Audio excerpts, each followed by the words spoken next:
Hello. Hi, Andy. I'm going to read 4 poems for you tonight, and the first one I've read before, and the others are all new poems, or fairly new poems. The first one, well, some of my friends in Holland laugh at me because if there was one class I hated in high school, it was mathematics, and I ended up marrying a math teacher, and somehow math and science has seeped into my poetry since then. So this poem is called The Mathematics of Nature. The sun, sporting wild hennaed hair, slinks through air, teenager among her clan of juvenile clouds. Yet her spindly fingers capably conduct chemical experiments, balancing the variables of atmosphere, moisture, heat. The spider does research in spherical geometry, calculating polygons involving trapezoids between fractal, rain-stained twigs that drip in measured count. When it snows, flakes hover down at equidistant exact intervals, dreamy army. Dawn strings dewdrops, perfect strands of pearls along each blade of grass, each cobweb a filigree, but evenly, the way 1,000 geese spread, landing on the surface of a lake with proportional parity. When gunshot sends 1,000 geese into ascent, they don't collide, their wings never tangle. Each feather, bird, whiteness separates intimately, as in an Escher print. How can nature be so mathematical, while mathematics is imprecise? Numbers don't add as mathematicians think. 1 + 1 raindrop is still 1 raindrop. 1 raindrop in 1 lake equal 1 lake. 10,000 raindrops in 1 field yield a corn crop of the hundreds of stalks, millions of kernels. No matter how much you add to hate, the final sum turns into a fraction, while love is a substance that augments with subtraction. 2 hot breaths stupendously multiply into new life, tiny feet that smell like vanilla and walk the earth as you do.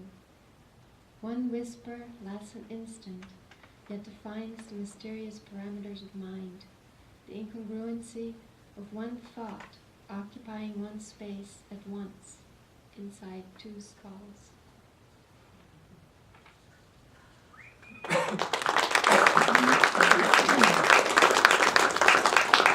There are these times in your life when it kind of feels like you're living a little bit of heaven and things are so pleasant and you like your house and you like your husband and you like your job and you like everything and the sunset is beautiful.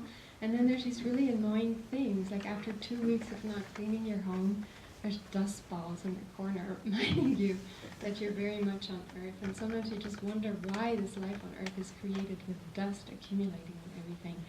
So I decided to make my cleaning ritual every week or every couple of weeks my spiritual practice, reminding me of the fleetingness of everything. This poem is called House Cleaning. For a 20-minute portion of each day, I tend to my mortality, removing the print of dust from furniture and glass, gently blowing the small mass of a cobweb away from the ceiling, as if it were a clump of hair loose on the scalp of a cancer patient. I recognize the grungy dust balls that waltz ahead of my hands across the wooden floors as tiny messengers of the hereafter.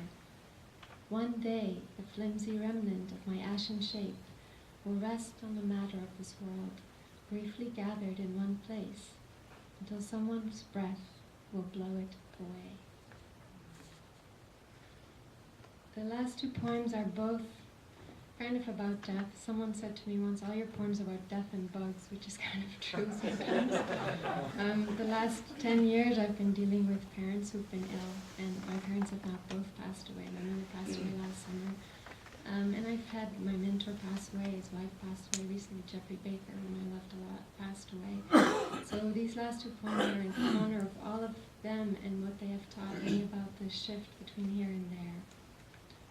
This poem came last winter out of seeing a doe on the road in the snow, and she was not fully dead yet. There were crows all around her, and I was just watching her as the car passed in a flash. This poem is called The Dance. A murder of crows dressed in feather tuxedos twirl on a dance floor of asphalt in a ballroom of snow with the stiff and scarlet-clad corpse of a doe. Her body lies prone, collapsed on the stage of the road, folded double, a dancer taking her final bow. A car passes. Crows flap the lapels of their waistcoats and scatter, landing in boughs of a nearby pine. Does pain matter? Does it matter if life drops away like a coin through a slot? What is sold? What bought? What taken? What given away? Look at beauty. Look how it falls. Listen to the calls of the crows. As if God borrowed the fir trees, the blood, the slick birds, the doe, to know life and death for a day, letting predator and prey both have their turn to yearn for one moment before dying or flying away.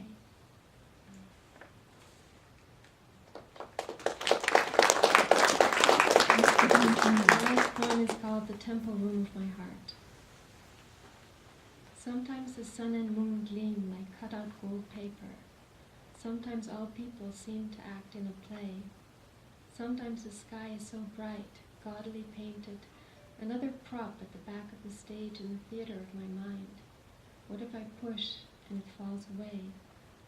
What is truth? Who am I? Does it matter what I do or say? Where will I go when I die? When my ashes scatter on the wind, does it matter how much I lost or gained? I heard a story about a wise saint. She was mocked by some children for being stark naked. A merchant offered a cloth to cover her shape.